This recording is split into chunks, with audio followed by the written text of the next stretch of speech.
And we're in. Yay. A bit lumpy, but it's not as bad as Sunday night.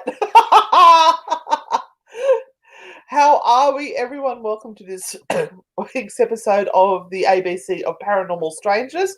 I'm Anne Rekovich. And I'm Renata Daniel on the other side of Newcastle, where we live.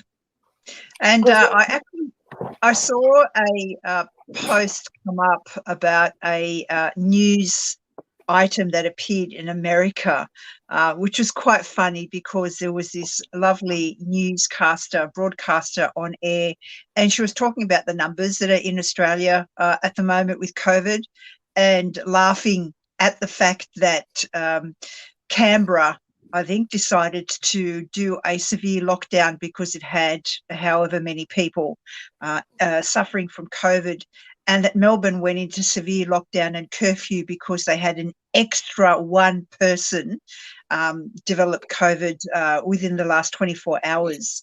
And she was laughing and going, how ridiculous. And I kind of went, you know what? That's one person who is maybe a mother or a father or a brother or a sister or someone. You don't want anyone to die from this shit. No. So, yeah, there you go. So, they have been very reactive and overprotective, but it's because this Delta variant is so volatile and spreads so quickly that they're doing to protect us, but whether it's the best way to do it, who knows? The vaccination thing should have been rolled out earlier. It is what it is. We have to do what we can now to survive, and the reason why they're pushing the vaccinations is to keep people out of hospital because they only have so many ventilators, and that's the reality of it. That once they let it run and they can't hold it back anymore, it will become the pandemic of the unvaccinated and those who get the highest priority to be on ventilators, and those poor doctors have to make those decisions about who goes on a ventilator and who doesn't. Yep. And a big shout out to all of those actually who are in the health services that are looking after everyone worldwide, whether it's here in Australia or over in America or anywhere else in the UK, anyone that's watching this or will be watching this.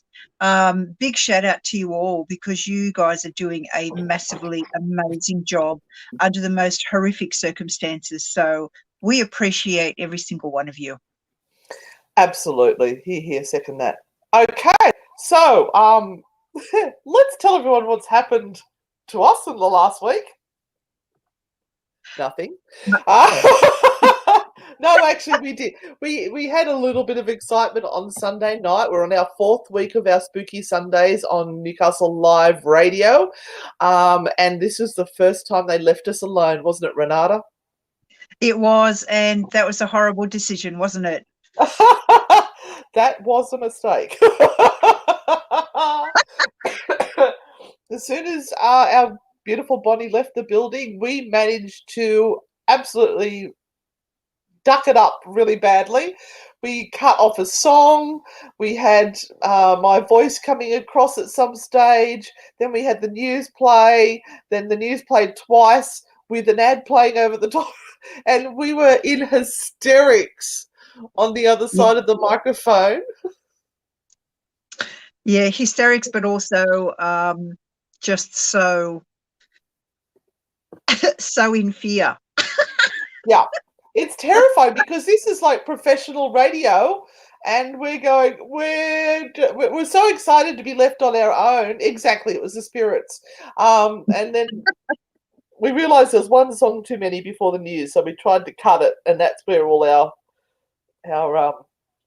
calamity started. Anyway, so Renata, you've cancelled all your tours at the moment because we're in a 5-kilometre radius lockdown, which means we can only go out of our houses for essential work or to the shops or exercise within a 5-kilometre radio.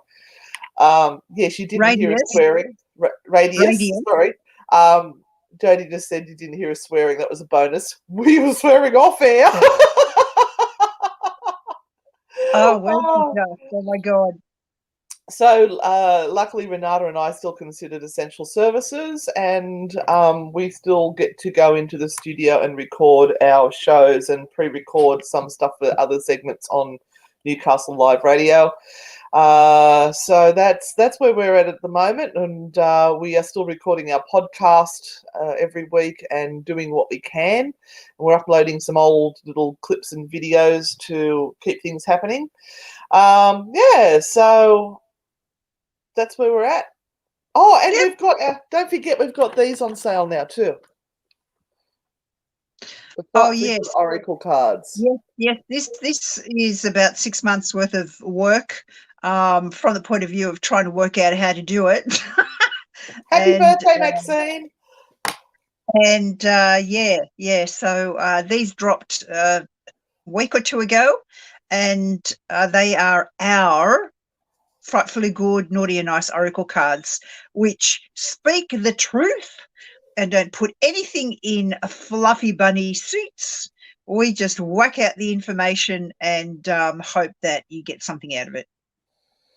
Yep. So it's more, it's maybe a few swear words in there as well. They're $25 Australian, $10 postage to anywhere in Australia, and I think it was $25 to America or England.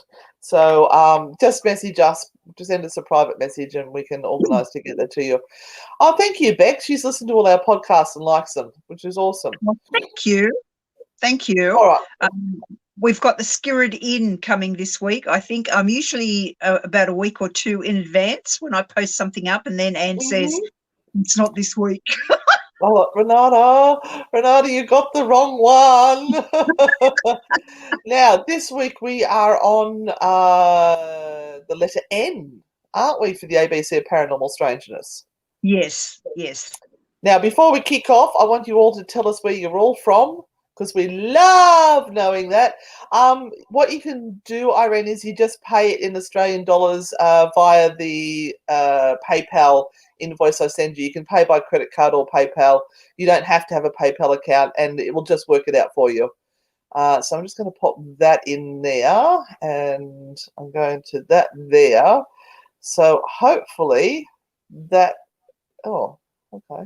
Why is it going to full screen? So has that come up yet? No, add to stream. There we go. Oh, there we are. Once again, Renata's done a fantastic job here with putting the slideshow together, and I've fluffed it. But actually, might have used some of my notes this time, yeah? Yeah. Look, this is a big one, guys, so strap yourselves in. Go and grab a coffee, or depending on what time of the day it is. It's early morning for us, but it's probably evening for you over in America, UK. So grab yourself a coffee or a glass of wine. We are tackling necromancy, which is an absolutely huge subject. And I've decided to go way back to look at the beginnings of necromancy and sort of just dabble in what's happening nowadays, and whether there are any necromancers that want to put their hand up and go, yeah, I'm one, and how the transition has occurred over the years. But it's very much associated with the history of necromancy. I'm loving that we've got people from all around the world. We've got New Zealand, America, Japan. Oh, wow. That's awesome. That blows my mind. Please, it would help us out greatly if you shared this live feed right now to someone or to a page that might appreciate it, just because that helps build our audience. It's only an hour difference, Irene. It's just after 10 a.m. here. Oh, that's surprising. I thought Japan was a huge time change. Oh, hi, Andrew. Welcome. And thank you, Irene, for sharing. Appreciate that so much. Are you ready to go, Renata? I'm sharing as well. Oh, okay. All right. I'm getting on and doing some shares. We'll just share. Oh, no, that's not what I'm after. So it's just after 8 p.m. at night where Annette is. Oh, you're getting your first jab tomorrow, Andrew. Well done. We're all fully vaccinated, Renata and I. We've got the AstraZeneca in us, and we are doing fine. Yeah. No noses or toes or anything have fallen off. We're good. My son-in-law gets vaccinated tomorrow, which is great because he's sort of like a tradie. We're just trying to work out when my daughter can get vaccinated, but she's breastfeeding and it's been recommended she has the Pfizer because she's breastfeeding.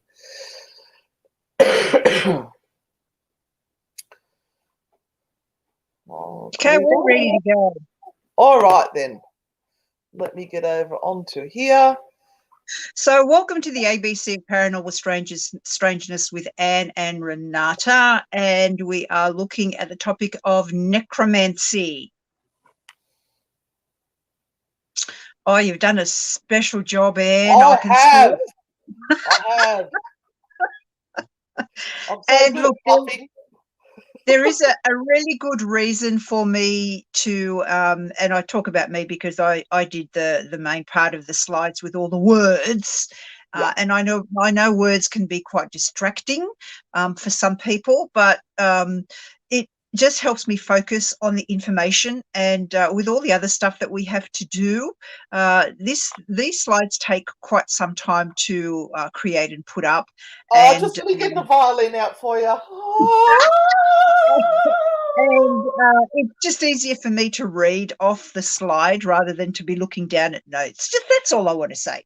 So the word comes from necros, the Greek word for dead, and mantia, or divination. Put them together and what have you got? Yep, divination by the dead. That's rocket science, that one right there.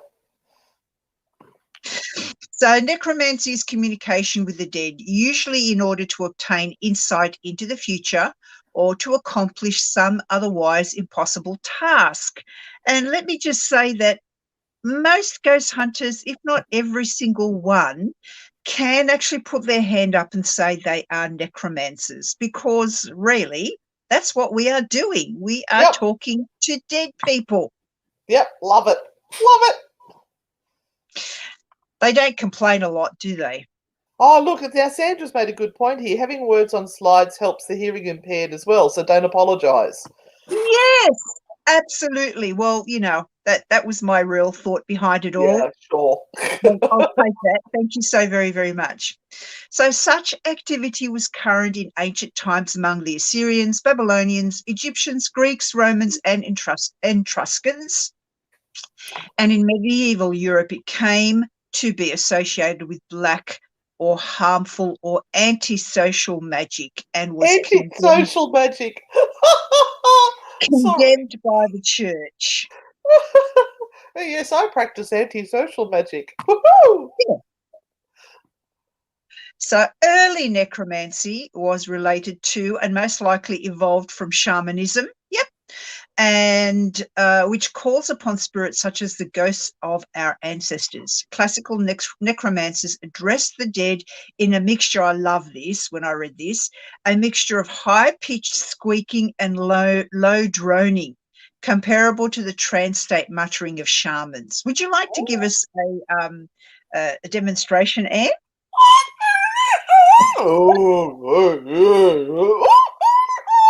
How's that? Oh, I've had so many dead people walk into this room right now. It's just amazing. Oh dear. All right. Oh, and when I found this, I just loved it. I had to put it on the T-shirt. People expected consultation of the dead to be a part of a magical practitioner's practice, and that's true.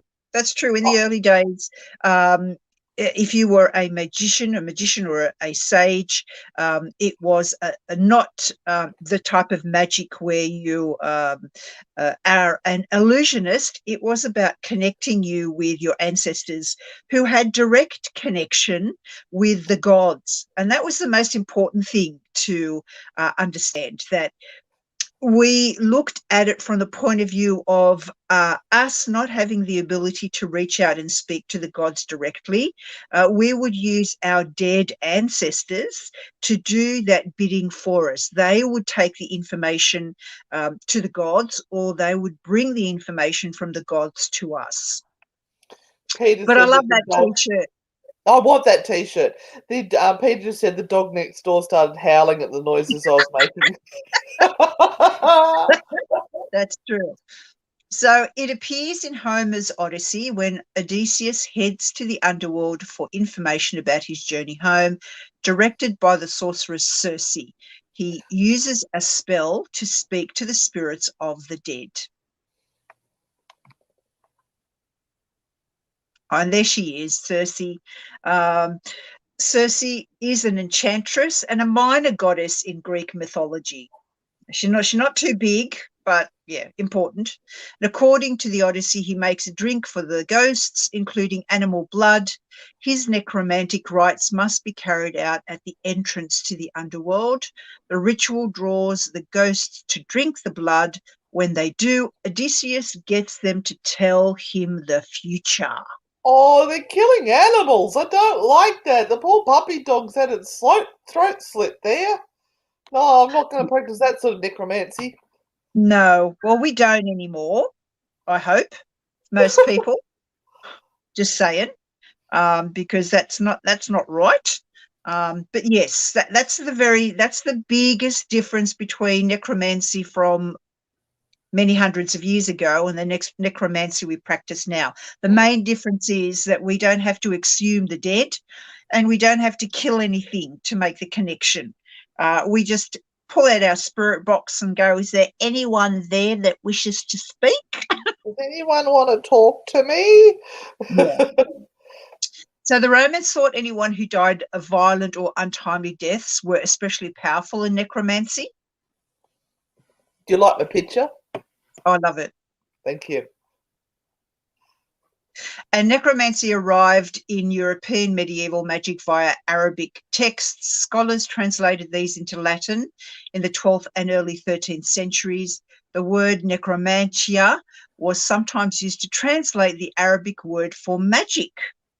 Oh. So it's quite interesting that this was of its time something that yet again spread worldwide as a way of connecting to the spirit world, just like we are doing, and as I just mentioned, I guess before, with the spirit boxes, with the portals and all of that, as a methodology to connect with the spirit world through technology nowadays. We have to remember that they had no technology back then as such, and so it was as direct contact as possibly could be made. Irene from Japan's just saying we ask the dead relatives to heal the sick children and loved ones who need it, which is beautiful.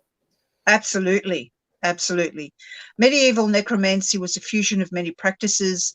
They included divination, spells, astral magic, sacrifices, and sympathetic magic. This makes it an amalgam of Greco-Roman paganism, Christian theology, and Arabic magic. The necromancy of the medieval period shouldn't be confused with witchcraft. So a necromancer tended to be a necromancer. His whole job was to create a connection with the dead and allow the dead to speak.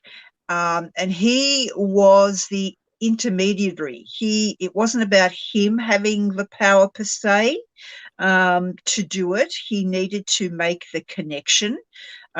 Witchcraft is a completely different kettle of fish. Yes. Oh, wow, look at that. I know. Greek magic papyrus containing a love charm. That's what this is. And it's kept at the National and University Library in Strasbourg. I like the way you said that. That reminds me of a little thing I was just doing a research on, which was abracadabra, which is how they, when they used to use the name, they'd say abracadabra, then they'd take off the first letter and the last letter and say bracadabra, and then they take off the first letter and the last letter and say that it got smaller and smaller and smaller. And I'm just looking at that picture that they've got there, and that sort of, it's almost like sacred geometry, isn't it? Yeah. The triangle, and it also looks, if you look at it, like a an arrow that is shooting out and pointing it out into the world. Well, it's a diamond to me. Looks like a diamond. I'm looking at the whole script. So if you look at the square and the front on the side, it looks like an arrow. And this whole concept that words are spells, words are strong. Words are power. Words are power. I keep saying that to people, that if you are getting upset by things you're reading on Facebook, it's because words have power. If you stop reading those words for the people that are upsetting you, they no longer have power over you. So just don't read them, and they don't upset you. Simple, huh? Oh, if only. In the late 13th century, necromancy became a label to lump any rituals together that related to spirits. This was in contrast to natural magic and so-called image magic. These rituals were considered illicit, so the term necromancy became associated with the conjuration of demons. Ooh. Hello, Sophia. Nice to see you here. And hello, I can't see Sophia on here. There we are, where it's got words hurt more and longer than physical pain. Absolutely. So, that old saying of sticks and stones can break my bones, but words can never hurt me is a crock of shit. We like to say it as it is here on the ABC of Paranormal Strangeness with Anne and Renata. Look, I got into trouble yesterday for telling someone the truth, and they didn't particularly like it. But like, I then wrote back and I said, you don't have to like it. It is what it is. Yeah, it is what it is, and we're not all going to get what we want just because we want it. And it's just terrible that people go through huge suffering, but you can also extend people's suffering by telling them lies and telling them that everything's going to turn out fine and it's all going to be wonderful and fantastic and you're going to be absolutely blessed. And that might raise your energy for a little while and you might be so very excited, but then you're sitting there going, when's all this going to happen?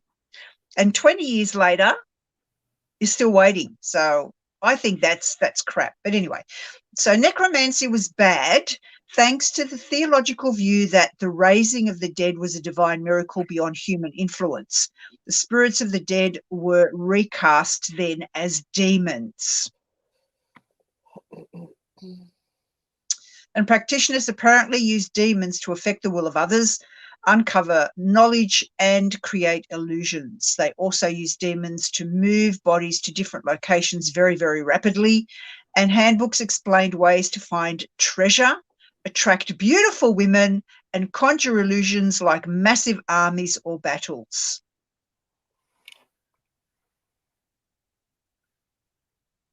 Oh, pretty pictures.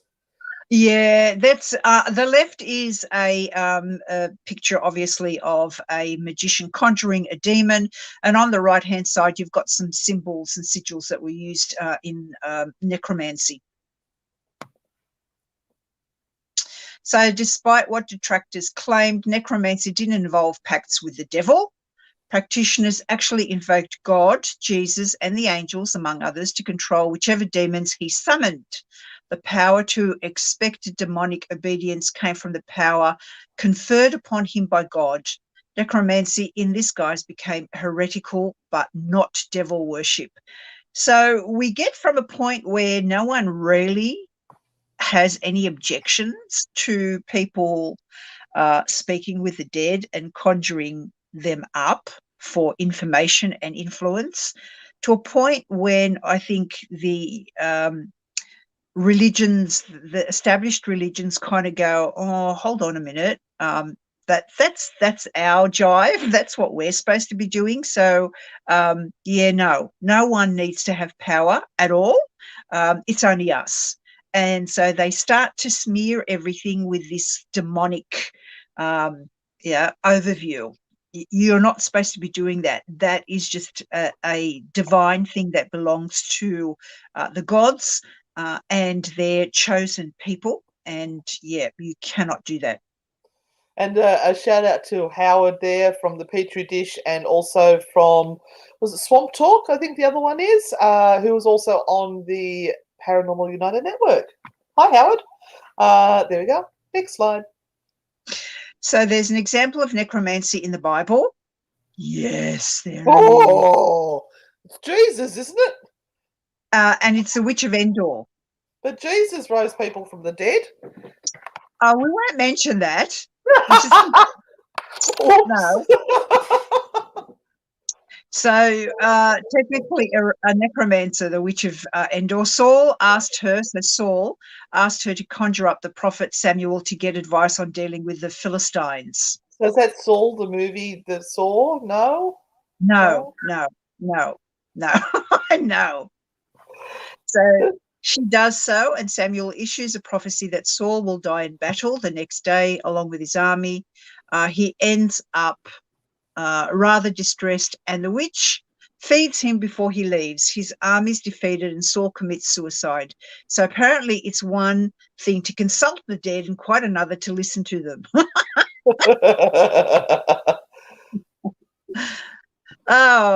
So in first century Roman literature, a Thessalian witch, Eryctho,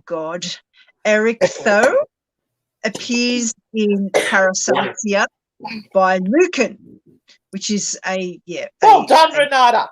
A script, a book, she builds up a reputation as a necromancer after setting up shop in a cemetery. Sextus wants to know who will win the Battle of Paracelsus and asks her help. The witch finds a corpse on a battlefield whose lungs and neck remain intact. We had an extra word there, peoples. Don't read that word. Sorry. Didn't find. Or did find. Did. Should be did. Did. Yeah. Okay.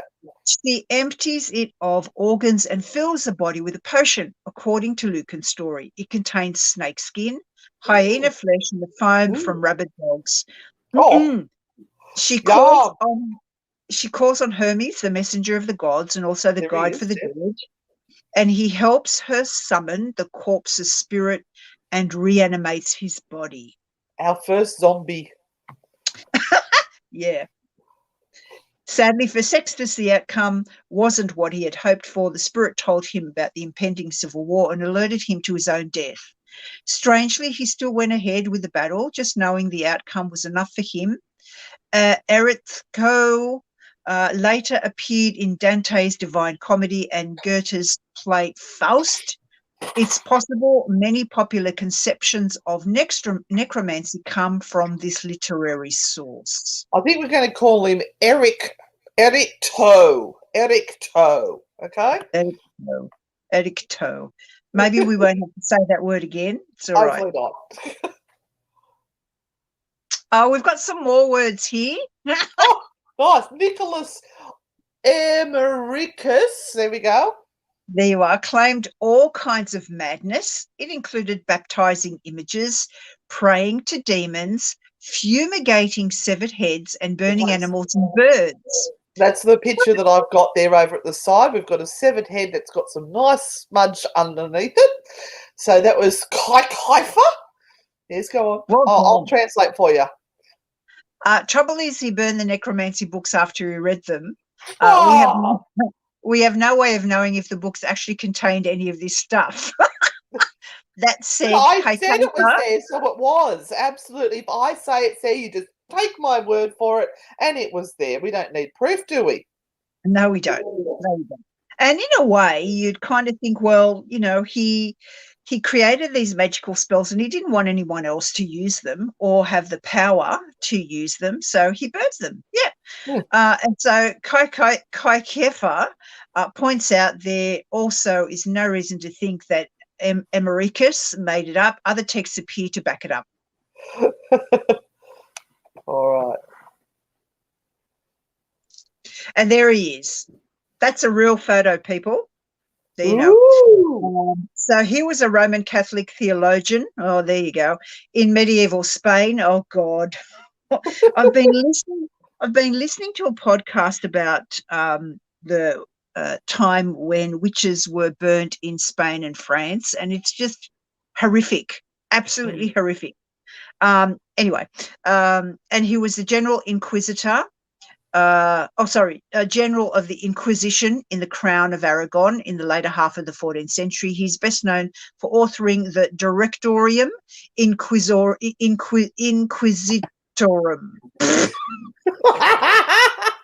Inquisitorium, Directorium, Inquisitorium. There you go. Thank you. So some rituals require a sacrifice, but it is not always killing something. You might be offering a body part. Hair or blood seem popular choices. I was a little worried there because when I read that earlier today, I thought it was hair, blood, or semen. And I thought, I don't know how I'm going to get a picture of that up there, but we'll give it a crack. So handing over a particular object like flour, ashes, milk, or honey, necromancers would draw also circles and inscribe linen or parchment with blood. I'm actually thinking of doing a necromancy course. Oh, are you? Is it on Centre of Excellence? No, it's not. It's not. But it's associated with ghost hunters speaking to the dead. And I'm looking at it at the moment. I'll see. I wasn't the only one with the dirty mind. Kate Clare thought the same thing as well. So thank you for that, Kate. Don't forget, we've got the University of Edinburgh parapsychology course coming up early September. So don't overcommit yourself. Oh, yeah, I know. Yeah. My brain is evil when it's left to be without nothing to do. That's the problem. All right, guys, I look after her. I make sure she's got plenty of work to do all the time. It's a sacrifice I have to make. That is true. That is true. Yes. So famed Elizabethan magician John Dee used Edward Kelly as his medium when speaking to angels. Here, the medium acts like a ventriloquist dummy, so the spirit can pass on information using their voice box. So very much like spiritualism. Mm-hmm. And in like trance mediums and mediums who place themselves in a position where they go into a deep trance and the spirit either uses their spirit box in a way that they enter their body for a period of time, or just create a what do they call it? Those the connections from the throat, and the voice box. The voice box, yeah. Yeah. To throw yeah. And it's sort of like ectoplasmic rods. Yes. So born in 1527, John Dee became an advisor to Queen Elizabeth I. He was also Queen Mary's astrologer, an astronomer, mathematician, and philosopher. So these weren't dumb people. They studied their whole life. And you could see him as being a bit of a polymath. He saw each of these sciences as a means to reach God. And he's grasping his ball in his hand there. Bless him. Yeah. I couldn't fit a picture in on this page. I was overwhelmed by this one. There's so many words. I know. D is actually more important than that. The idea of a spiritual dimension populated by good and bad spirits was common in his day, but communication with it was restricted to the church. There you go. Whether you were a cunning man, a magician, or a simple scryer, engaging with this realm was not encouraged.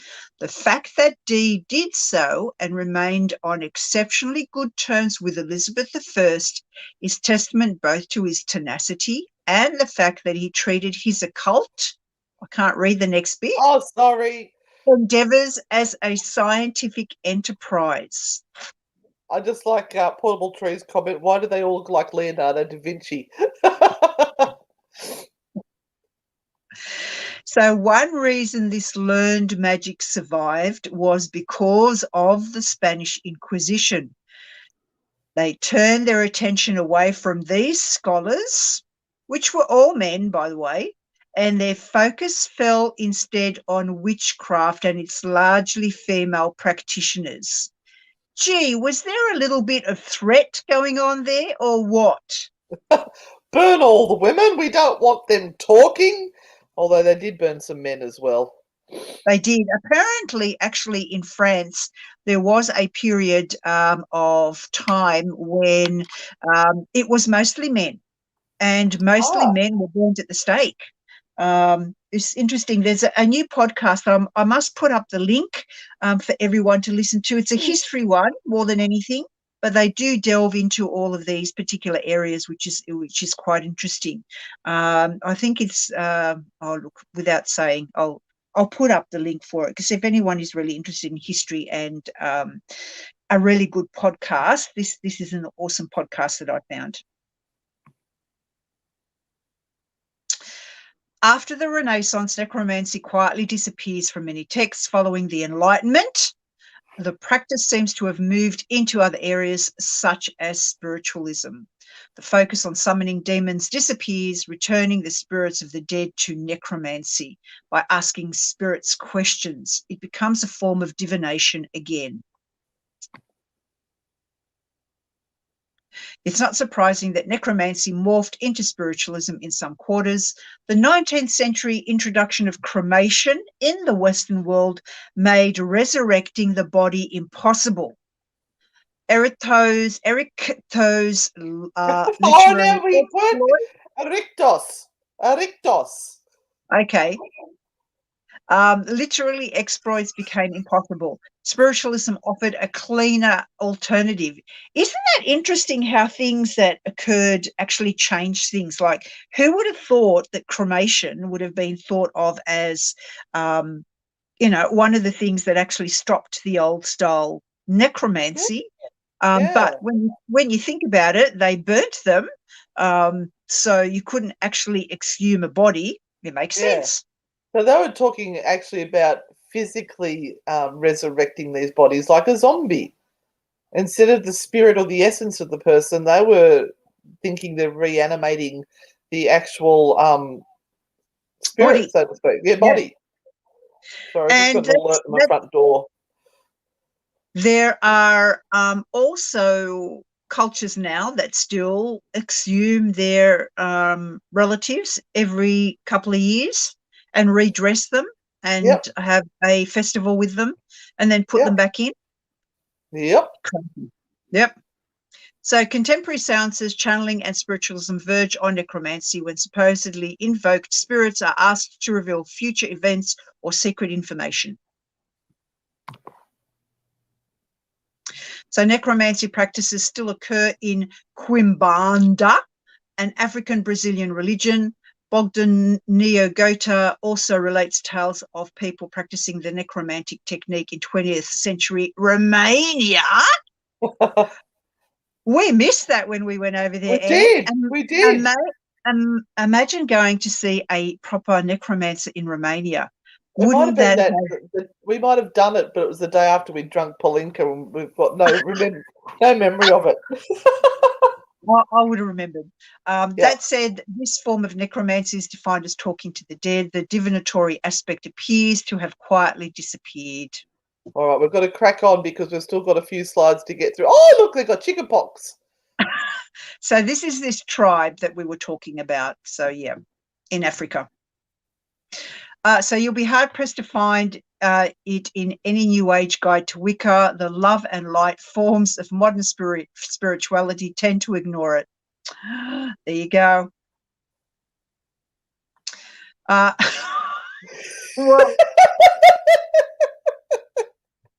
I'm here for you. Oh dear. In the eyes, I can't even read this. Take over. Boobies, isn't it? In the eyes of most Christians, bringing back non-living spirits was and is nothing short of demon summoning. They believe that regardless of any perceived benefits, raising the dead goes in the face of God's authority and only leads to suffering. Oh, dear. But what do the dead really know? I love this. I absolutely love this. The question has been up for debate throughout the centuries. Roman poet Ovid wrote in the Metamorphoses that many felt the dead converged in an underworld marketplace where they exchanged news and Honey, gossip. let's go shopping. I need to get a new finger joint or a shin bone. Let's go see if I can find one down at the market. So, in other words, the dead just talk shit and we believe it. So Nothing's changed in the living. Yeah, absolutely. So they exchanged news and gossip. Others thought that they were much more sinister, including Jews and Christians. Many books of the Bible offered warnings against necromancy, fortune-telling, and false prophets. And in mentioning fortune telling and that, don't forget to buy your frightfully good oracle cards. Thank you. It's different if they have angels on them, Anne. You That's know right. that. This has got a picture of us on it, though. That's you and me, as naughty and nice. True. That's true. Thanks to Des for that logo. So the medieval world typically believed that the resurrection of the dead required God's help, thereby labeling all kinds of divination and spirit communication as requiring the help of evil spirits. Even though many Catholics pray to deceased saints and for their departed loved ones, the Bible and the Catholic Church condemn necromancy as a magical practice. Oh, this is another one. I could not find a spot to put in a picture because there's so many bloody words. Yeah, I know. We're nearing the end here. So according to author Robert Marcello, in a typical ritual of necromancy, once a coffin was unsealed, the body would be removed and laid out with its head pointing east towards the rising sun and its limbs assuming the position of crucifixion. A small dish of burning wine, mastic, and sweet oil would then be placed near the right hand of the body to promote conjuration. Of course, the incantations varied greatly between cultures, but all seem to focus on commanding the spirit to move in the name of the deceased person and to answer the demands of the living. Assuming the ritual went according to plan, the body of the dead would slowly rise and dutifully answer the questions of the necromancer. The spirit would be rewarded for its cooperation by promises of future peace, and the body would be burned or buried in quicklime afterwards so it could never be reanimated again. So then you have to do it once. Yeah, that's a really interesting. Yeah, I had to put that in. So as one would expect, the best time to perform necromancy was at midnight, especially if the night was filled with wind, rain, and lightning, because it was believed that spirits would show themselves more readily in stormy weather. And that's because we think of the energy of the lightning. And that still happens today, where ghost hunters think that it's better to investigate when there's like electricity in the air. Yep. Although practices varied from place to place, the majority of rituals involved lighting the scene with torches and creating a backdrop of deep contemplation and morbidity. For example, if a necromancer wanted to raise a corpse from the cemetery, magic circles would be drawn around the grave and certain powerful plants were burned, including hemlock, mandrake, and opium. Well, that would put you in a state of trance. Yeah, you'd see all sorts of things on that stuff. Bloody hell. Today there are people who claim they can speak to the dead. Is that a bone? Yep. Okay. Modern necromancers cultivate working relationships with the departed through things like the art of throwing bones, where the future is read. The word bones was there. We've got a bone. Where the future is read based on their placement. Working with the energy of the dead is a contemporary version of reanimation, and it tries to avoid brutality and the desecration of burial sites. Thank you. Oh, Lordy me. Nearly there, everyone. Nearly there. This could have been like a day-long thing. I know. Very easily. So modern necromancers shun the fear of death and turn into that which is known as the death current or death energies. Some work with the ancestors, daemons, or psychopomps, while others work directly with the death current itself, eschewing any entities. Present-day necromancers such as Leila Wendell distance themselves from the gruesome ancient origins of necromancy. In the Necromantic ritual book, she asserts that the necromantic rituals she describes contain no brutality, desecration of the dead, or any other practice that one could consider the antithesis of reverence. And that's Layla there, and she's passed herself. Unfortunately, so she wrote the Necromantic book, ritual book. She was based in New Orleans. Love it. Necromantic. So today, modern necromancers like Layla Wendell, S. Connolly, and sorceress. Oh, Serene. That's Serene that we interviewed. No, it's not. Oh, isn't no, it? it's not. Oh, no. but she's a necromancer. No, she's not. I thought she was. No. Okay. No. Okay. No. And sorceress Cagliostro use a mix of ancient and modern methods to share their knowledge and personal necromantic practices via authoring books and online activity. So Wendell has the Asriel Project, a site that sells art and hosts a necromancy forum. S. Connolly has a YouTube channel, and sorceress Cagliostro hosts a podcast as well as gives classes online. I'm confused with Mortellus, sorry, and also the other lady that wrote the book of sigils, Laura. That's right. Yeah. Sorry, Serene. Yeah, she's not a necromancer. This is how we've now turned to modern technology to spread the word of things. So we're nearly done.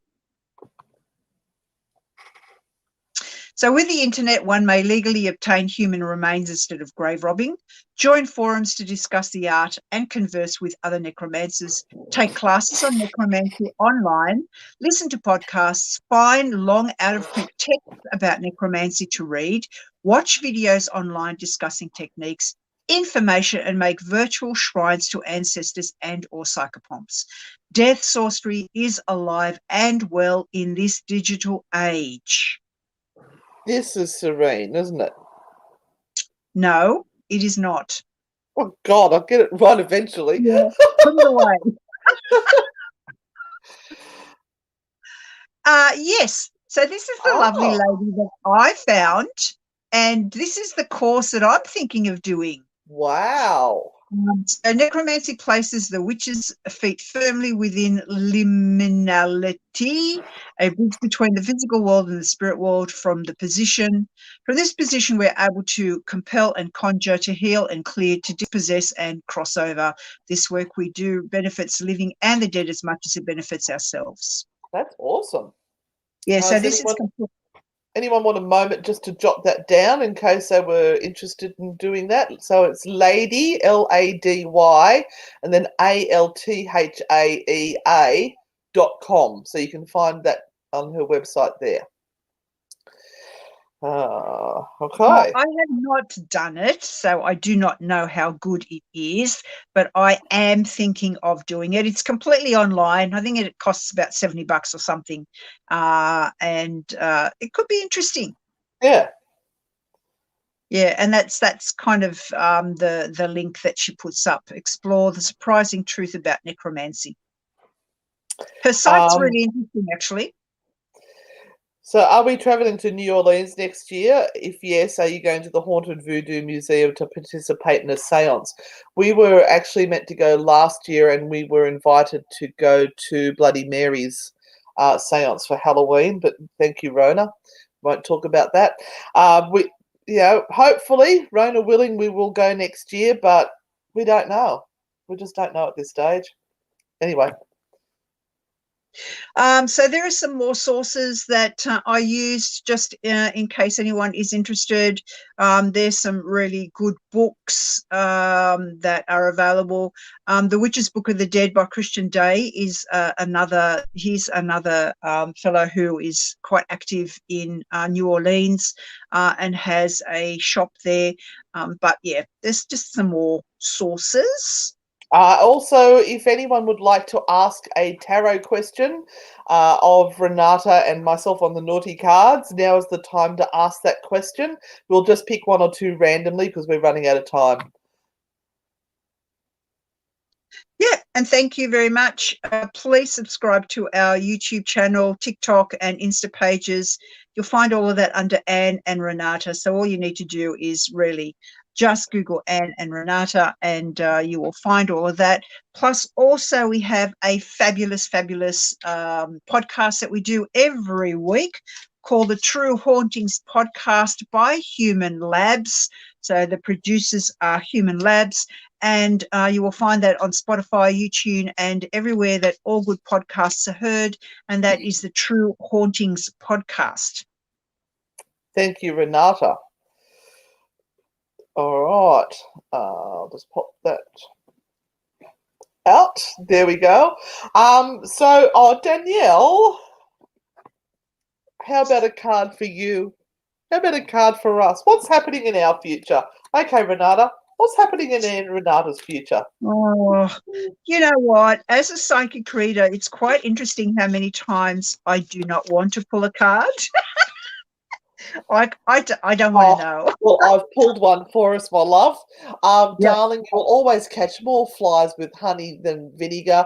Turn on your charm to get what you want. Oh, there you go.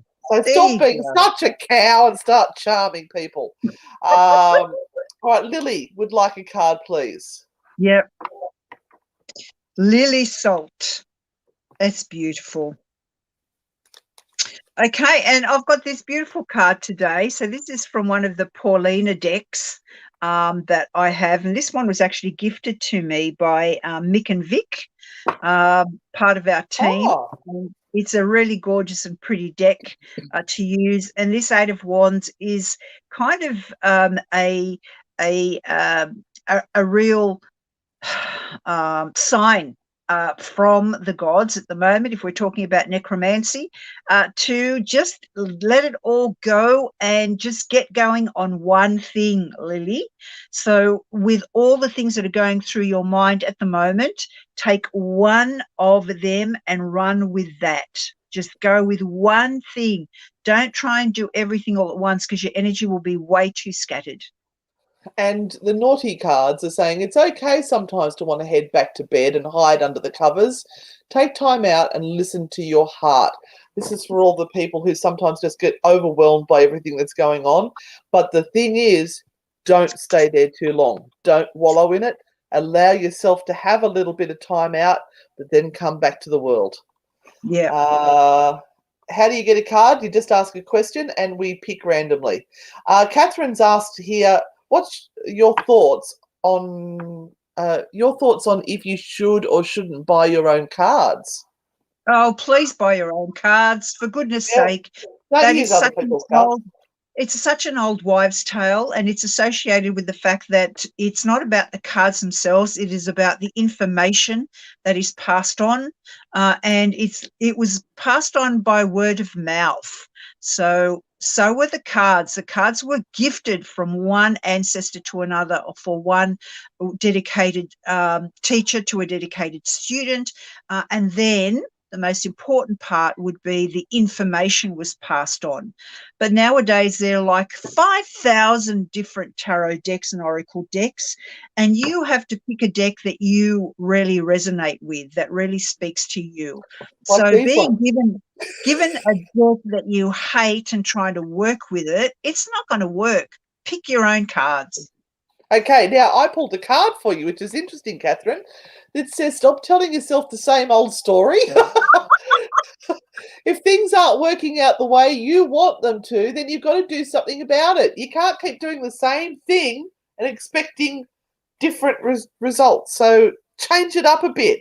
Buy your own cards. There we go. Absolutely. Hey, Lily, being in your pajamas isn't bad. I'm in my pajama pants at the moment. I've just put a T-shirt on for all of you lovely people so that I look as though I've done something, but I'm still in my PJs. All right, we've got here Tertia Buswell would like a card, please. Okay. Hey, Tertia. Hi, Tertia. Oh, I just about removed you then. Oops. Well, and you have the Hierophant, so around you are some really important decisions that you need to make, and these decisions need to be based on where your intellect and your mind lead you, not your heart. So people are looking upon you to lead them out of their darkness, out of their spot where they don't understand where they should be going or what they should be doing. So you need to assume the role of leadership right now, but do it from an intellectual level, not a heartfelt level, because it's not going to help. If you're assisting people to get out of their trouble yet again, and you've done it 100 times before, you're not allowing them to learn their lessons and giving them the resilience that they need to not do the same mistakes again. So you have to put your really strong will in perspective right now and kind of go, look, I can't help you anymore. I can tell you what to do, but then you've got to do it yourself. And Renata, I just want to add there from Tertia, thanks for pronouncing my name right. That's why I took the lead on that one, because I was a little worried what Renata might come out with. I pulled a card for you. No matter how hard you try, you won't be able to change this. It's just a shitstorm. Right? Wow. So you've just got to let it play out. Don't try and stick your fingers in there because it's only going to get stinky. Or you might get splattered with shit. Just sit back, write it out, and let it pass.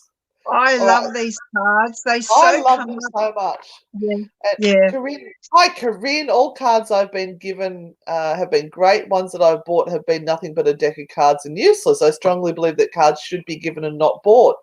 And that's up to each and every person. I've always find I'm drawn to cards, and I'll read through them, and they resonate with me. And the very first Naughty Oracle cards I bought were the ones that really sang to me, and that's how we came up with these ones.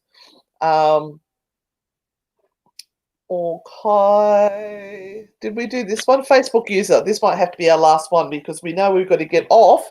Because on the Paranormal United Network, the Spectral Sailor comes up next. If you want some more paranormal content, head over to, if you're not already on it, the Paranormal United Network Facebook page for the live that's coming up there. And look, at the moment, if you could do us a favor and go over to YouTube and make sure you have subscribed and hit the bell. We're going to do a drive on YouTube today. We need your help, guys. We need to build these numbers. So please, YouTube and Renata. And I know for a fact that there is new content coming up, and because I've just been sent the link to so Renata and I can watch it and pre-approve it. Renata doesn't even know about that yet. No, I don't. I'm sure I'll find out later today. So Facebook user, here's your card. It's the Ten of Swords, and the Ten of Swords is asking you to, even though you feel broken and you feel that you cannot give any more energy into your space and into your situation at the moment, I want to tell you that there is light at the end of the tunnel. And at this point in time, you need to get up, shake off all the rubbish that is around you that you do not no longer need, and move on now. And I've just put the link up there, which should have been running the whole show, but never mind. You can buy our Naughty and Nice Frightfully Good cards. There's how to do it. Now, the last card I've got for you, Facebook user, because it doesn't tell us who you are, is it's time to let that shit go.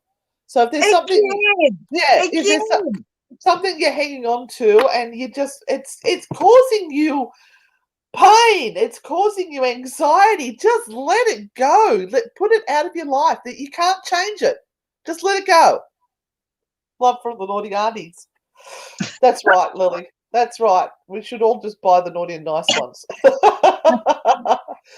All right. Well, that brings us to the end of the show. I hope you have enjoyed it. If you could show your appreciation by hitting the heart button if you're on the Facebook land, and if you're on the YouTube, make sure that you've given us a thumbs up because that lifts our profile in the algorithms on Facebook, YouTube. Costs you nothing, but means the world for us.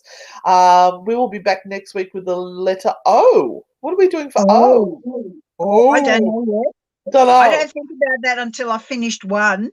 I'm not that good at planning ahead, so yeah. Oracle cards. All right, thank you, Barbara, for those lovely words there. And we always love coming on and doing this sort of stuff. Go away, COVID, so we can get back together in the one studio. But, you know, we're pivoting. We can do it. Guys, guess what time it is? See you on the dark side. Bye. Thank you, everyone.